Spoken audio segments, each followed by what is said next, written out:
Hello guys, कैसे हैं आप सभी लोग। आई होप कि बढ़िया हैं, मस्त है, फुल एंजॉय कर रहे हैं, है ना। और हम सब भक्ति तो करते ही होंगे, है ना। कोई हर कोई किसी न किसी भगवान की भक्ति करता ही है ना। तो क्या आपको पता है कि भक्ति मूवमेंट मतलब जो हम भक्ति कहते हैं उसका ओरिजिन कहाँ से हुआ, है ना। कब, कहाँ, कैसे निकल के आया भक्ति, है ना। तो 7 to 8 सेंचुरी के अराउंड के आसपास, है ना, हमारी भक्ति मूवमेंट का स्टार्ट हुआ था। और जब हमारा भक्ति मूवमेंट स्टार्ट हुआ 7 to 8 सेंचुरी का नाम, वो साउथ इंडिया में हुआ था, है ना। जो हमारे भारत का साउथर्न पार्ट है वहाँ पे हमारा भक्ति मूवमेंट स्टार्ट हुआ था। और फिर वो धीरे धीरे करके हमारे नॉर्थ इंडिया तक पहुँचा था 13 सेंचुरी के अराउंड। ठीक है।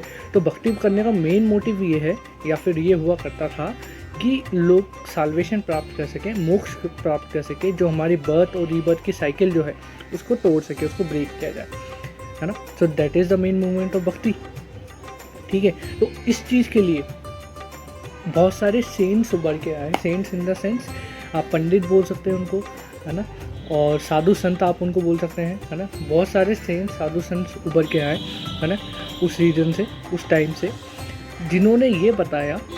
हर साधु संत या फिर हर सेंट्स के अपने अलग अलग आइडियोलॉजी थी कि आप ये चीज़ें करोगे तो इससे आपको साल्वेशन मिलेगा, मोक्ष मिलेगी, है ना। तो कोई कहता था आप नॉलेज प्राप्त करो तो आपको साल्वेशन मिलेगा, आप ग्रंथ वगैरह पढ़ो तो आपको साल्वेशन मिलेगा, है ना। कोई कहता था आप भगवान की भक्ति में बिल्कुल एकदम डूब जाओ तो साल्वेशन मिलेगा। कोई कहता था कि आप भक्ति कुछ मत करो, सब कुछ अपनी मोह माया सब कुछ त्याग दो और मेडिटेशन करो, बैठ के ध्यान करो, आप अपने सब घर बार सब कुछ त्याग दो और सिर्फ बैठ के ध्यान करो तो आपको साल्वेशन मिलेगा। इस तरीके से अलग अलग भक्ति सेंस की अलग अलग आइडियोलॉजी थी। कुछ लोग सद्गुण भक्ति करते थे और कुछ लोग निर्गुण भक्ति करते थे। सद्गुण भक्ति का मतलब ये होता है कि आइडियल्स, मूर्तियों की पूजा करना, और निर्गुण भक्ति का मतलब ये होता है कि मूर्तियों की पूजा ना करना, फॉर्मलेस भक्ति करना। So that is the mean.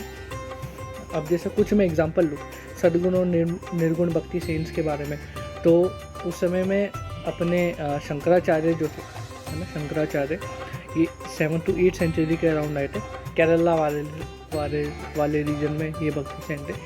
तो इनका ये मानना था कि आप फॉर्मलेस भक्ति करो, यानी कि निर्गुण भक्ति करो, ये बोलते थे, है ना। और इन्हीं के एक शिष्य थे, वो तमिलनाडु वाले रीजन में थे, उनका नाम था, वाले रीजन में थे, उनका नाम था रामानुजा, है ना। वो सद्गुण भक्ति करते थे, यानी कि वो आइडल्स, मूर्तियों की पूजा करते थे। वो विष्णु के बहुत बड़े भक्त थे, है ना। इसी तरीके से सद्गुण भक्ति सेंस में मैं आपको नाम लूँ तो बसावन्ना, या फिर आप उन्हें ये भी कह सकते हैं बसावाचार्य, है ना। उनके नाम के पोस्टर स्टैम्प भी रिलीज़ हुए हैं, है ना। तो बसावन्ना उन्होंने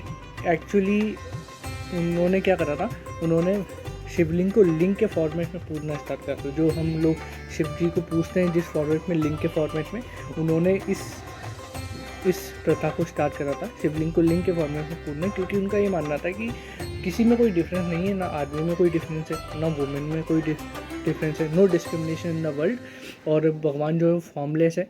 तो उन्होंने वो शिवलिंग को लिंग के फॉर्मेट में पूजना स्टार्ट करा था, और इसी से एक लिंगायत कम्युनिटी भी उभर के आई, जो आज के समय में हमारे भारत में है, लिंगायत कम्युनिटी, है ना। तो इसी से वो भी उभर के आई। तो ऐसा बहुत से भक्ति सेंट्स है, जैसे कबीर है ना, कबीर जैसे कबीर है ना। तो वो हिंदू फैमिली में उनका जन्म हुआ था, बट उनका पालन पोषण एक मुस्लिम परिवार में हुआ था।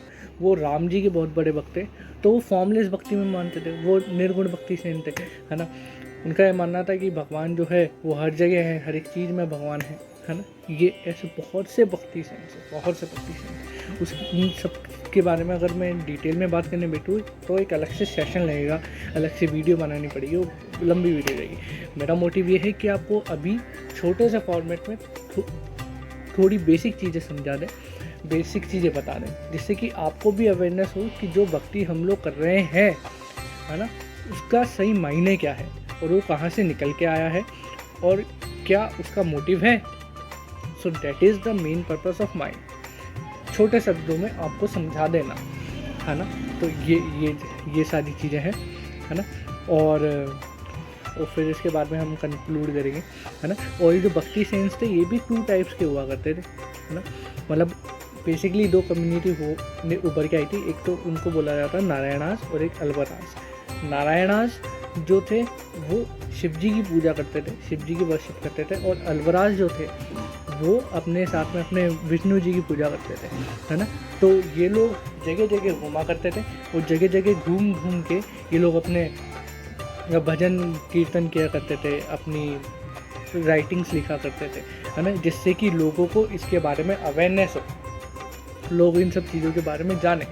और जो उस समय में जब हमारे जो भी पर्टिकुलर राजा थे वो जो भी टेंपल बनवाते थे, है ना, उसके अंदर ये लोग इन नारायणास और अलवरास को बुलाते थे, अपनी भक्तिस परफॉर्म करते थे, अपने भजन कीर्तन करवाते थे। तो फिर धीरे धीरे इनके पीछे पीछे कॉमन लोग जो आम आदमी होते थे उस समय पे, वो लोग इनके पीछे पीछे वो भी फिर टेम्पल्स में आना स्टार्ट कर देते हैं। फिर वो टेम्पल्स में आना जब स्टार्ट करते हैं तो साथ में वो अपने टेम्पल टाउन्स भी क्रिएट करते हैं, मतलब टेम्पल्स के आसपास वो अपने घर भी बसाने लगते हैं, वो अपना व्यापार करने लगते हैं, कोई कुछ चीज़ें बेचता है, कुछ चीज़ें बेचता है टेम्पल से रिलेटेड। तो इस तरीके से धीरे धीरे सारी चीज़ें उभर के आने लगी भक्ति की वजह से। ठीक है, तो अभी हम इसको यहीं पे कंक्लूड करते हैं। आई होप आपको समझ में आया हो, और डिटेल कभी एक दिन वीडियो बनाएंगे बैठ के, है ना, तो उसके नाम आपको सारी चीज़ें एक्जैक्ट वे में समझ में आ जाएगी। Thank you.